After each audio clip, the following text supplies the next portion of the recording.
Rob. This video, we're going to discuss Superman and Batman, probably the second most controversial movie out there that is not only coming out in 2016, it's been pushed back a year, but it seems to be gaining about as much steam as Godzilla.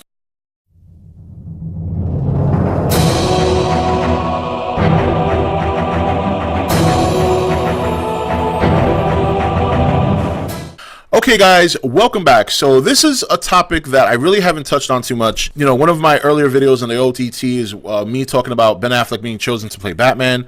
And the reason I really haven't gotten into this hoopla is because I can only handle one at a time. And I can deal with Godzilla stuff because I am a little bit more educated in that element than I am in Batman and Superman. But this is a viewer request. This is viewer request week, so I am going to give my thoughts and share my opinions on the content you guys are requesting of me. In terms of Superman versus Batman, this is a movie you would think people would be excited about, regardless who's in it.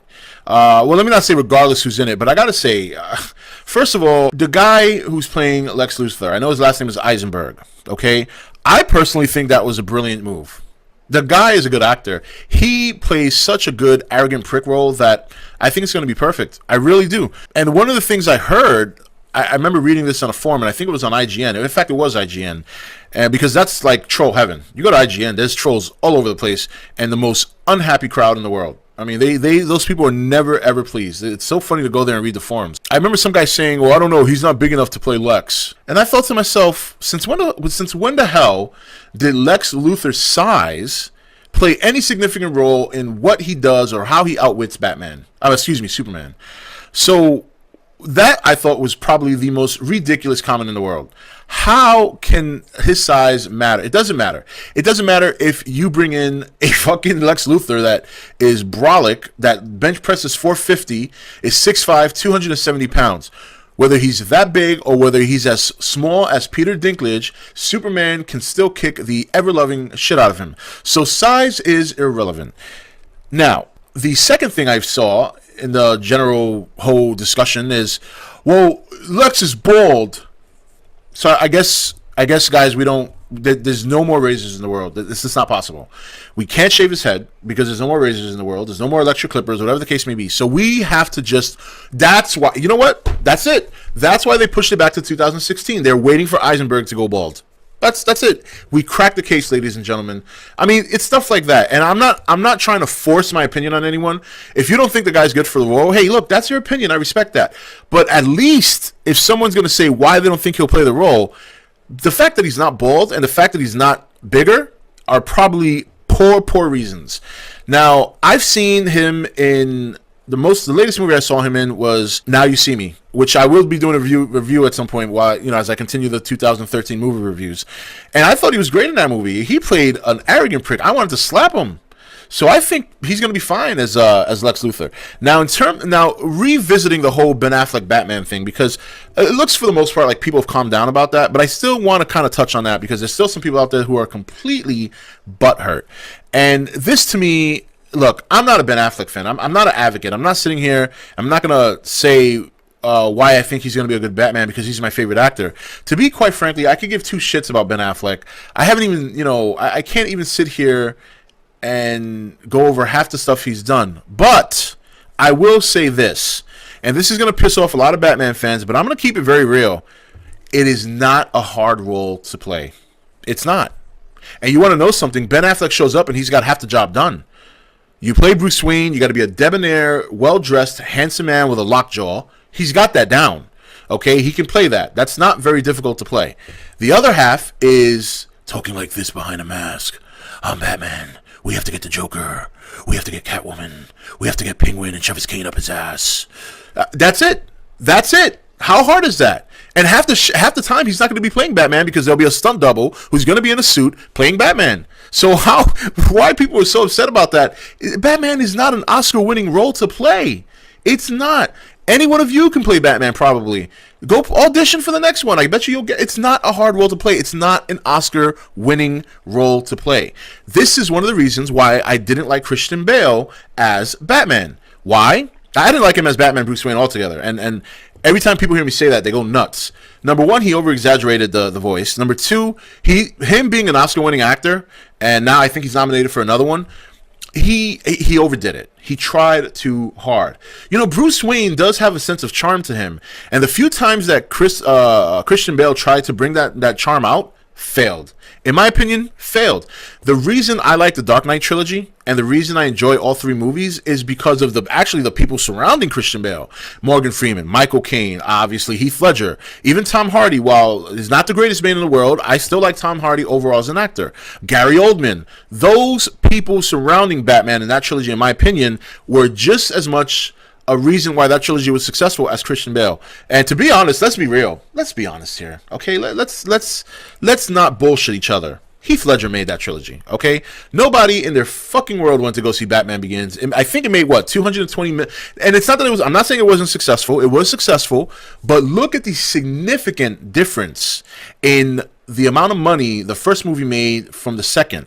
And the only reason the second movie did so well is because the first weekend it came out, people ran to see whether or not Heath Ledger's Joker was going to be shit or was going to be good.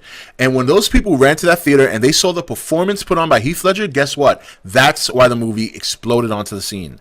And then that popularity carried over into The Dark Knight Rises. And The Dark Knight Rises, while it still did very well, obviously is probably the one movie out of the trilogy that's most criticized.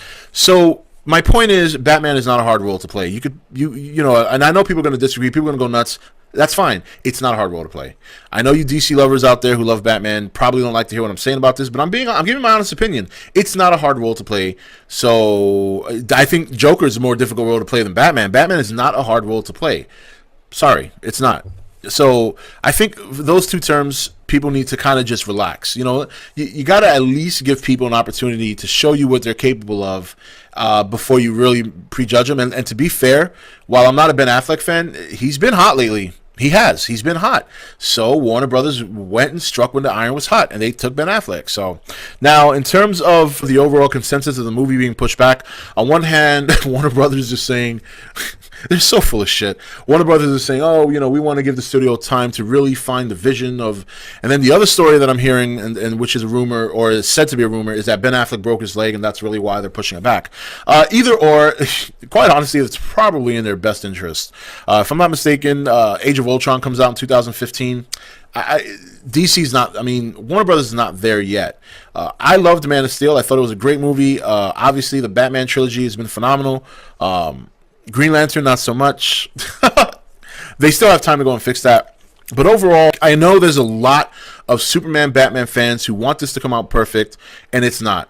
These movies about these real popular characters like Batman, Superman, Spider-Man, Godzilla, whoever, it's never going to please everyone.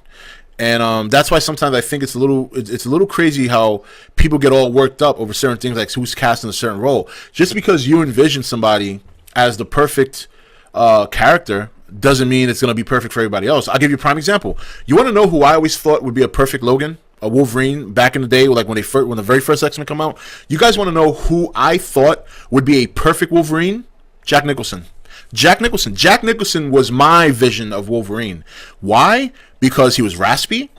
Wolverine, even though he's got the healing factor, so he lives a long time, but Wolverine always had, to me, an older look than Hugh Jackman. And he was short. He was stocky. He wasn't ripped. And I'm sure they would have worked on that, but he was stocky.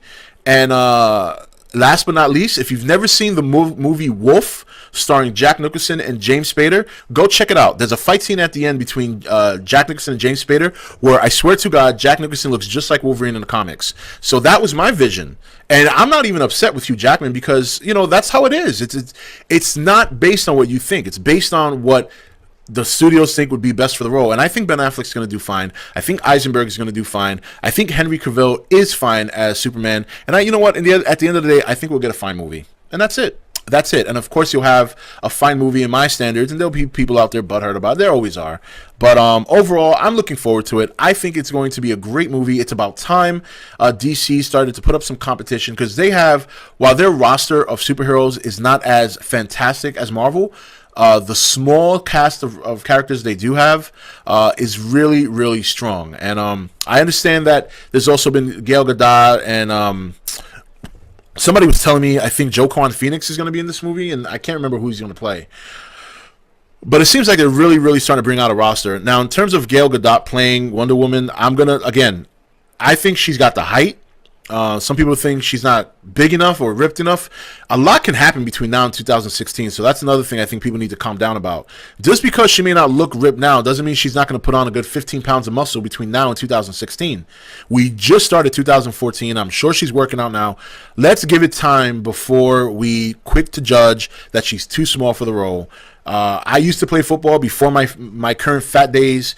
I used to lift weights. I used to bench press 450. I was a beast in the gym when I was playing football. And I can tell you right now, you can easily put on 15 pounds of muscle in 2 years. Easily. All right. So, but anyway, guys, that's it for this video. It's a little bit longer than I wanted it to be, but I know there was a lot to cover because I have not really spoken about the movie. But we have 2 years before it comes out. So I think everybody, and not you guys, but anybody out there who's really butthurt or worried about the movie, give it time. They got 2 years to get it done. And I think personally they're heading in the right direction. That's it, guys. See you next video. Hey guys, welcome to Entertainment Talk Nation. I'm your host, Rob. This video, we're going to discuss Superman and Batman, probably the second most controversial movie out there that is not only coming out in 2016, it's been pushed back a year, but it seems to be gaining about as much steam as Godzilla.